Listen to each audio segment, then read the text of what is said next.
We are back. Episode 18 of Journey to a Million. More offseason previews, of course. You know, the draft, I've been mentioning it week by week. We get closer to it here. April 28th, it starts. So, you know, it's coming just around the corner here. And with that, we have two teams to preview for the offseason. The Lions and the Vikings. We'll be starting with the Lions here. Full Journey to Million crew here as well. Myself, Drew Skyberg, Jared Valesky, and then Zack as well.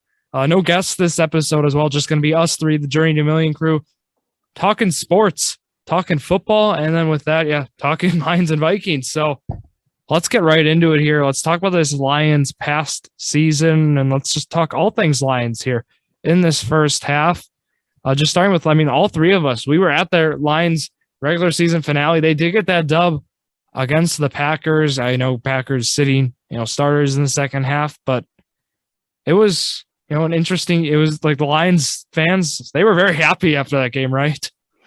Yeah, they were. It was exciting for them. Obviously, the season they had, people were saying 0-16 or 0-17 now with the extra game. So people were saying a lot of that, and they kind of, I wouldn't say they picked it up at the end of the year. I think there was a point where they were like 2-1-1 in their last 5 or something like that, or 4.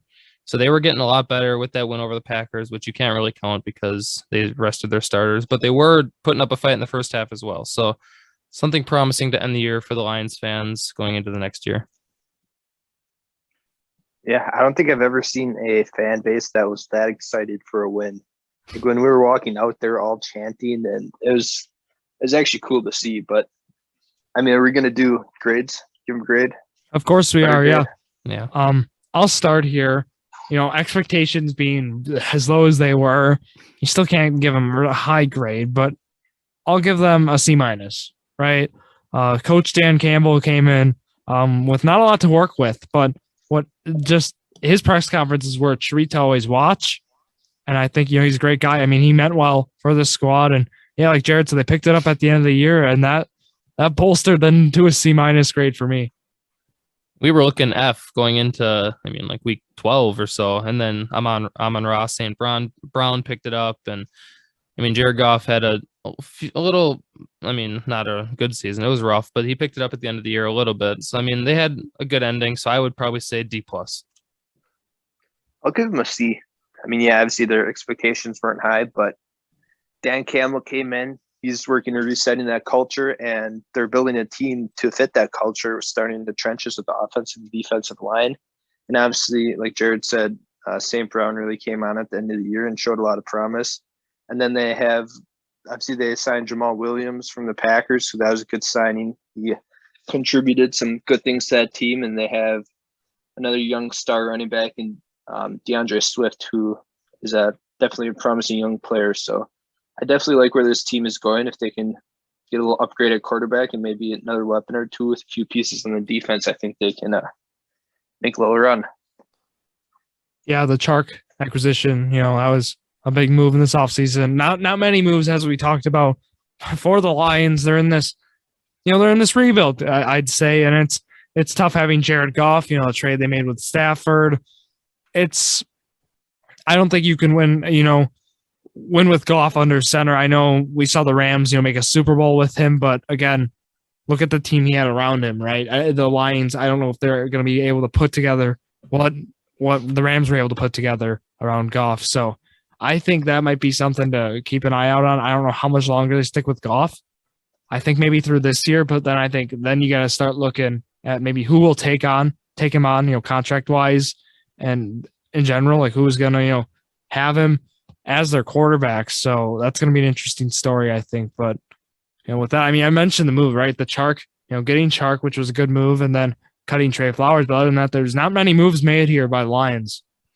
Yeah, like you said, going through a rebuild, I don't think they're trying to make a lot of moves over the offseason. There's not much that they want to do right now. They're not in a win now state. They're in a rebuild. So they got that number 2 pick, which they'll probably get either Neal or Hutchinson, just to build, a solid base and get better year by year. That's all they're looking to do right now. They're not in conversations for division, anything close to that yet.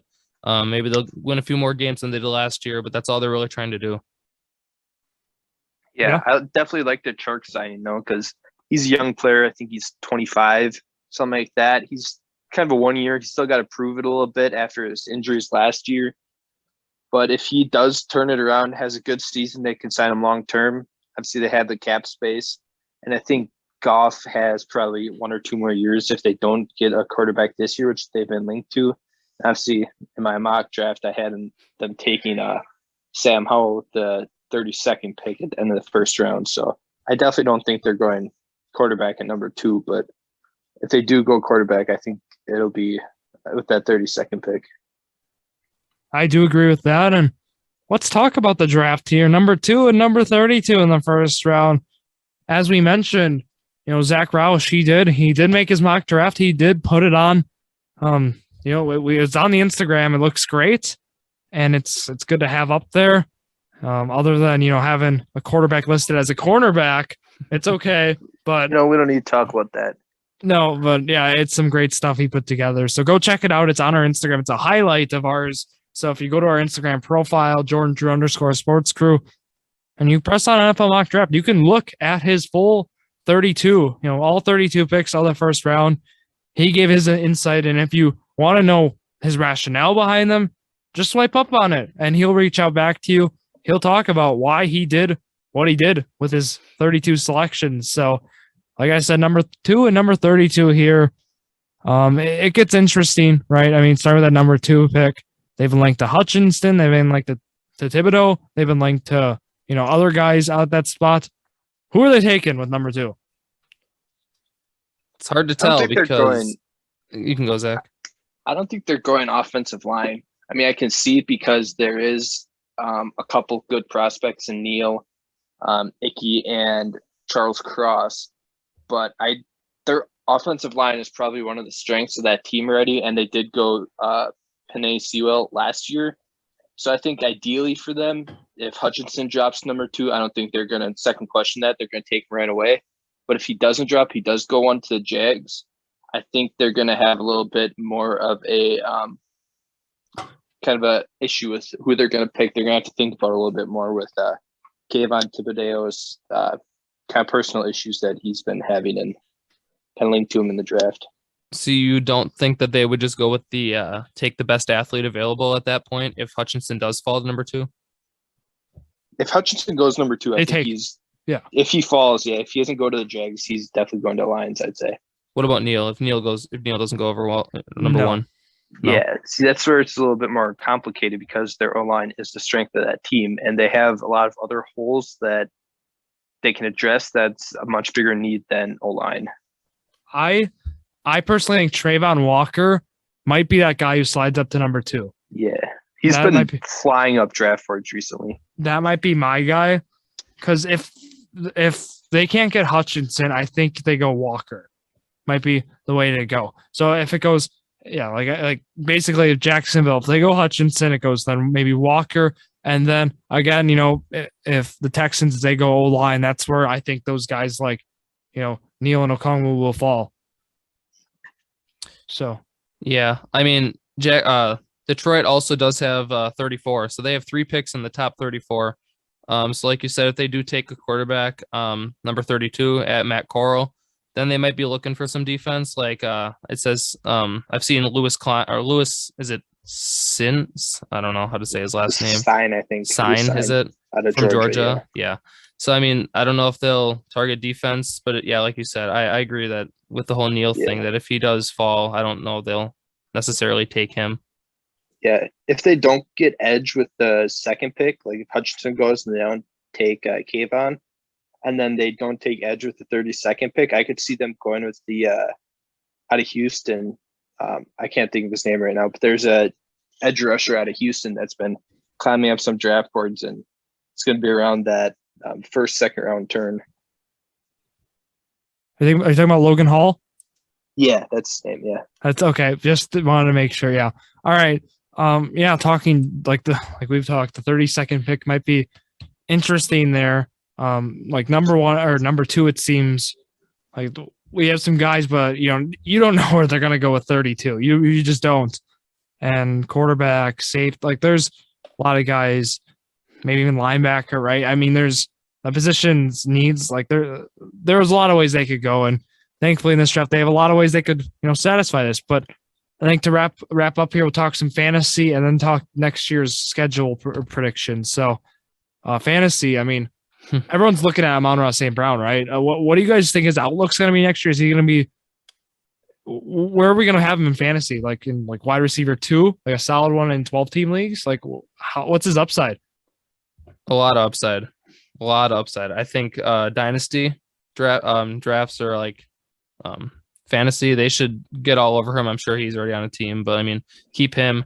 I could see him being a solid wide receiver 2, like you said, in a 12-team league. But I mean, if it's bigger than 12, he could even be your wide receiver 1 possibly, but that's a stretch maybe. If he has a breakout season like he ended last year doing, I mean, that's a possibility. I think if he's going to be your wide receiver 1, you have to go like 3 running back deep first 3 rounds, and then probably get a good tight end or something like that. Maybe your wide receiver 1 gets hurt and he steps up. Maybe that's what it comes down to. I think he's definitely a wide receiver 2 with upside to be like a high wide receiver 2, low end wide receiver 1. Yeah. Just depending on like if they do draft a quarterback that is upgrade over Goff, well then he might be getting up there. But there's a lot of great receivers. So he's a great reception guy too. I just want to point that out. PPR leagues, whatever, half point or full PPR. I mean, he's going to be a guy to even look out for there because he gets a lot of targets. I know that last game we watched at Detroit. I mean, Goff, it was basically like he was the guy he was looking at. Like that was his main target. Main read was Amon-Ra St. Brown. Not saying it's going to be like that next year with Chark, but do we think Chark is going to help or hurt his fantasy value? We love talking about this. I think he'll help him because they only had one receiver with Amon-Ra St. Brown. He's been the target besides TJ Hawkinson, obviously the tight end. I also saw a stat about his completions for PPR leagues. I think he's caught 50 straight passes or something. He's or it might be even more than that. I saw something that he hasn't dropped a pass in a long time. So I mean, Chark coming in will definitely help. Obviously, because he'll take he'll still have the prime defender on him, but it'll open up a little more space for the wide receivers. Yeah, I think it'll help a little bit. Obviously, Chark isn't a top-notch receiver across the field from him, so it's not going to be like a Hunter Renfrow, Devontae Adams type, but it is going to take a little bit of the coverage off of him. And one of the big things last year that made him so great is he was so consistent. Like after week 14 or something like that, when he started getting targets, started getting playing time, like he was incredibly consistent. You can almost count on him for like 15 points minimum. Yeah, he came up big for you, fantasy championship. Pick him up around the playoffs, and people, his big moves with that. And let's talk next season now, 2022 to 2023. I'm going to read the 17 opponents. Who's going first? I went first last time. All right, well, I guess Drew's going first then. It looks like I'm going first. All right, here we go. I got to predict this. Here are the 17 opponents for the Detroit Lions. At Chicago, at home against Chicago, at home against Green Bay, at home against Minnesota, at home against Atlanta, hosting Carolina, hosting Denver, hosting Las Vegas, and then at Green Bay, at Kansas City, at Los Angeles against the Chargers, at Minnesota, at New Orleans, and at Tampa Bay. And then there are some to be determined opponents here. So I'm not sure what's going on here with this, but how many games are posted that you can see? It's only 14 right now. So it's 3. This is interesting. That's weird. What site are you using? I don't know what's going on here because they should be out. So we're having some technical difficulties, it looks like. But yeah, but I will still give my prediction. All right, here we go. Here's the schedule. Hosting Washington. Hold on.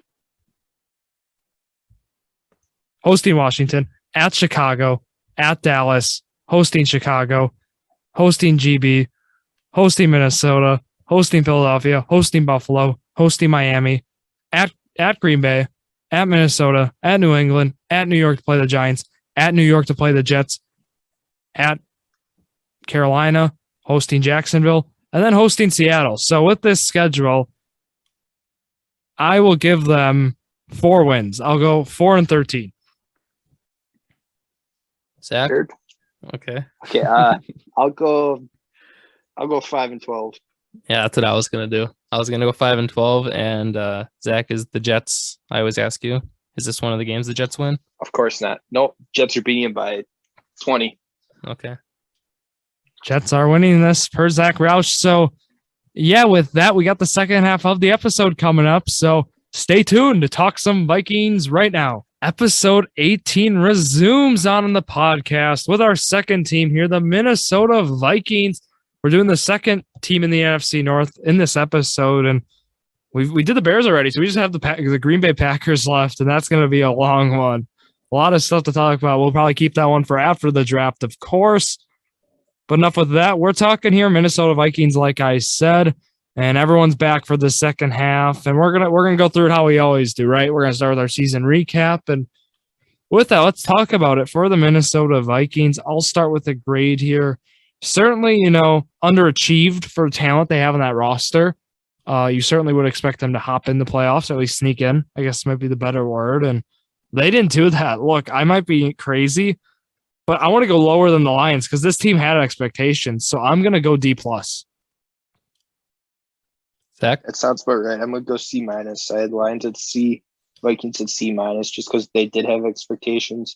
They didn't meet them. Obviously, Zimmer's gone now, which I think was probably a big part of it. It just sometimes coaches just have to go eventually after a couple of years. But I think this year will probably be a little bit better of a year for the Vikings. I don't think they're going to compete with the Packers for the division with the first-year head coach, but I think they're going to see improvement. I'm going to keep it at a D+, same as the Vikings for me, or the Lions for me, because the Vikings, I mean, they kind of ended the year bad. The Lions had a little upside at the end of the year, so they have like future or promise going forward. The Vikings kind of were just let everyone down expectation wise. So like, I think D+ would be around the right grade for me. Yeah, and with that, like Zach mentioned, changes needed to be made, and boy, they made some changes. Don Zimmer fired, new GM too, I believe, fired both guys, and I mean, they made some changes, right? We saw that.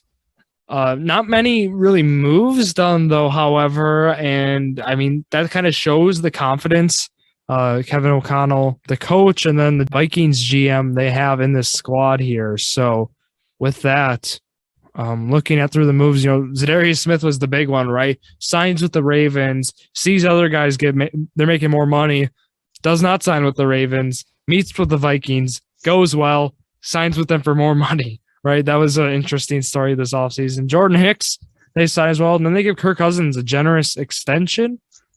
I guess, what did you guys think about moves they made, hiring Kevin O'Connell? What are you guys' thoughts with that?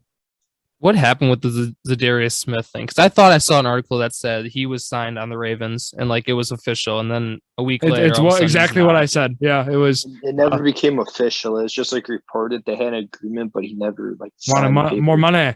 Okay, yeah, so that's what I thought. Okay, yeah, so that was. But, yeah, I like their moves. Like Kirk Cousins might be a little bit overpaid, but if you're going to compete or make the playoffs, you obviously need a quarterback. And well, Kirk Cousins probably is in top 10, might be top 15, probably around that 15 range. But I think he's good enough to get them to the playoffs, and that's, I guess, what they're looking for this year. And I think with O'Connell coming in, you definitely want a quarterback that could compete and run his offense. So I think it'll be a big year for Jefferson and Cook if he can stay healthy. But I think it'll be a decent year where they'll be fighting for a wild card spot. It's like Zach mentioned. I think that like wild card spot. I think that's like the ceiling for this squad. And I hope that's. I mean, not really a Vikings fan, but I hope for them, their sake, this is going to be kind of what they're competing for. I think, but I wouldn't be opposed to the Packers playing the Vikings in the playoffs. I'd be fine with that. Same here, and we got to talk some draft stuff here as well. Them having the number 12 pick, so. In the draft, so that kind of leads to some questions. Who are they going to take at number 12 is obviously the big one.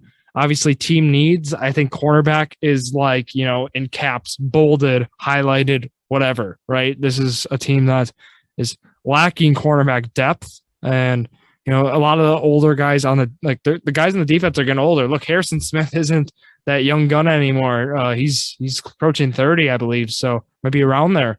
So that's another potential guy you got to look at. And then just overall their linebacker core that was so young, with like Barr and Kendricks, right? It's not necessarily as young as it once was. So they certainly got to get some younger guys and they got a defensive end. I mean, especially Zach.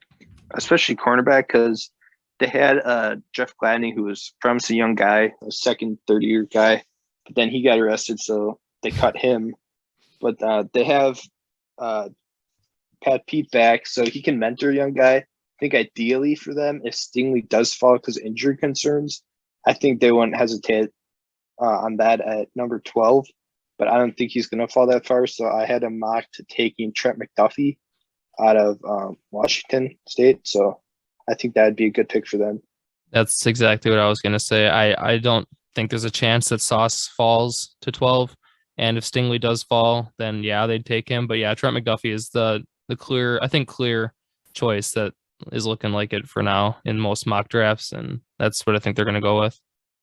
I agree with you guys. If Stingley's there, you take Stingley. If he's not, you reach and take a guy like McDuffie, right? And I know like there's other guys. Some people like Booth Moore out of Clemson. That's another guy, but I still think McDuffie might be the guy that ends up being a Viking here. And who knows? I mean, if they do go after Booth, I think they could trade back a little bit. And maybe if some team wants to trade up for a receiver, that could be a potential trading option. But I think at where they are, it's a little bit high to take Booth. If someone wants to trade up for like a guy like Wilson in London, right? Is that kind of what you're saying? Yeah, something like that. I could see that. I could see that. And see like maybe the one Packers of those doing teams that, in the middle. Yeah, maybe like a Saints or a Chargers if they wanted Williams to hop ahead of the other two. Because I think there's quite a few teams that would be happy to get Williams in the mid-teams. And that's why it's kind of hard to predict like which players going where, because there might be trades. People might trade up, like you said, Zach. So like it's hard to know. But I think McDuffie, but yeah, like you said, Drew, I mean, Booth could go as well. We'll have to wait and see. It's really hard to tell right now. Yeah. And then soon contract stuff. All right. Just looking, off-season stuff. They're going to, Justin Jefferson's going to have to get paid too. He's entering year 3 already. Right. So, that's something to look at as well. So I don't know. And even with Dalvin Cook, right? This team, Dalvin Cook, another year, Dalvin Cook ages. I think it's the way to look at that. Injury concerns already. 26 he's at. And they usually point, 27 is usually where we'll see the decline maybe start for running backs. I know it's not the same for everyone, but there were some reports earlier in the offseason that they would listen to trade partners for Dalvin Cook. Obviously, they ain't trade him or anything, but I don't know. I guess should we go over make some projections for Jefferson's contract? Throw out some numbers. Could, yeah. I mean, let's try it. Jared, you want to go first? I mean, he's gonna get paid. He's gonna get his bag. Like he's top receiver in the league, like one of them. I mean, I could see maybe like a 5-year. We'll go 120, maybe like a 130. Well, Tyreek just signed, 4-year 120. So yeah, Devontae got 5 for 141. I'll say, yeah, but I don't think he's a Devontae. I'm gonna say 5 for 154, 155. I'm going big. Big. I was going somewhere in there too. 5 for about 150 to 160. Because you gotta think it'll be another year or two. There's probably going to be another guy or two that gets signed to a big extension before then, and I mean, yeah, cap space is going to go up. So I think the value is only going to go up. Well, I think it kind of depends on what else they do with their team. Because if they are trying to get a new court, I mean, Kirk is, if he is their guy, like, yeah, I could see them paying Jefferson a lot. But if they are like getting Dalvin Cook, if they're extending him or whatever they have to do, I mean, I could see like a 140, 150. If Tyreek got 4 for 120 is all I'm saying. I think he's 72.2 million. I think that was a bad signing though. I don't like that signing. But look at Justin Jefferson. He did get it. It's all about the money when it comes down to it. It's not whether it's a good contract or not. It's whether they got it. Look, I could go, Zach. I could go with you said 160. Look, I could see that. Yeah. That's I too could much. see it. No, that's too much. That's way with too 80 much. million guaranteed. Yeah, no, I think for a guy like Yeah, that, Jared, generational. Think about it. Adams is what, 28, 29? He got Yeah. 5 for 141. Jefferson's going to be what, 24, 25, something like that. And You that's think he's in going to another get paid year or 20 two. million higher? Well, No, not in over total. 5 years. In So it's like total, 4 right? million a year, Yeah. So I I think he'll go over 30 million a year. he's got to, right? I mean, I think that's a lock. That's Yeah. crazy. With And Jared, with he'll just the probably receiver get, like, market. If it's like 160, he'll probably get 110 to 120 guaranteed. Because I think that's going to be a new trend after that Watson contract. It depends what he wants, because some players like obviously take pay cuts, but I mean, I don't know if he'll be that one of those people, but he'll get his money. It'll be a lot. That's all we really And know. what's crazy, just to wrap up here, other than the Tyreek being that 120, well, the Adams being the 140 blew everything out of the water, right? You used to just see receivers getting around 100, maybe a little over with like 104 with like that's new Stephon Diggs one. And then Mari Cooper got that 5-year, 100 million, and that was in 2020. But just looking now, right, where you saw Adams go 5-year, 140, like this is the most money being thrown at receivers ever, which I know this is how a common theme every year, but look, sky's the limit for Justin Jefferson, talent-wise and contract-wise. So I do think that I think Bengals are definitely hoping it's around that 5 or 120 like Jared predicted, because they're going to have to pay Chase the year after. I feel like if a team is looking for Jefferson, not that like they would like, I mean, if he is signing somewhere else, he would get that 5-year 150, 160 like you're looking. But if he's staying on the Vikings, I could see a 130, 135, 140. Like that seems more realistic to me, just because I mean he's already there, and if he likes playing there, maybe he'll take a pay cut. Who knows? With that, we want to talk schedule for next year. Yeah, let's do it. Let's do it here. As you guys said, I went first in the first half. Looks like I'm going to choose who goes. Jared, you're going first in the second half here. So here we go. At Washington, at Chicago, at Detroit, at Green Bay, at Miami, hosting Chicago, hosting Detroit, hosting Green Bay, hosting Dallas, hosting New York Giants, hosting New England Patriots, hosting New York Jets, at Philadelphia, at Buffalo, hosting your Colts, hosting Arizona, and then at New Orleans to play the Saints. So what do we think? I think that they sneak into a wild card spot and they go 10-7. I'm going to go 10-7 as well. And to answer your question, Jared, Jets beat the Vikings. Okay. Do Colts beat the Vikings? That's not a question, of course. That's another story. That might be one of their 7 losses next year. Am I right, Jared? Colts 7 losses. The Colts only have 4 losses next year, remember? But I'll go 10-7 as well. Look, I think they'll sneak it. I do think Green Bay wins this division, though, by at least 2 games, which might be bold. So with Rodgers there, they're going to win that division. For sure. At the end of As the long day. as they get some receivers. So with that, guys, to wrap up here, anything else from the Journey to Million squad? I think that's it. All right, talk scheduling here before we wrap it up here. Monday, episode 58. Jared Valesky is going to be on the Sports Crew for Monday episodes. He'll be, I believe it's his second time already on. So, I think he's approaching Zack range for being on, but we'll go through all the segments with him.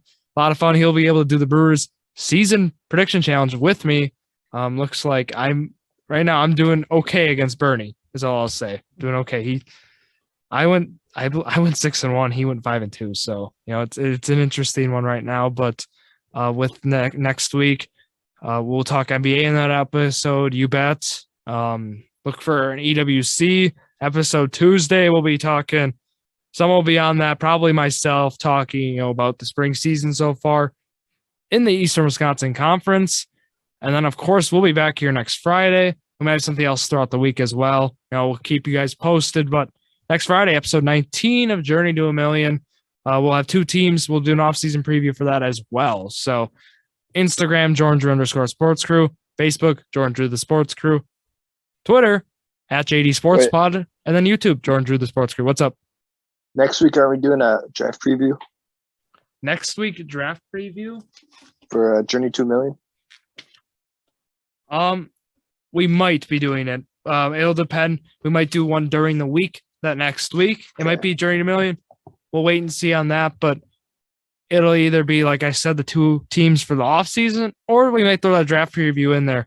It all depends just based on scheduling, but you'll get a draft preview with the Journey to Million squad and a guest and, of course, a recap as well. So with that, anyone have anything else here? All right. So with that, thank you all for listening to yet another episode of Jordan and Drew, the Sports Crew, the perfect podcast.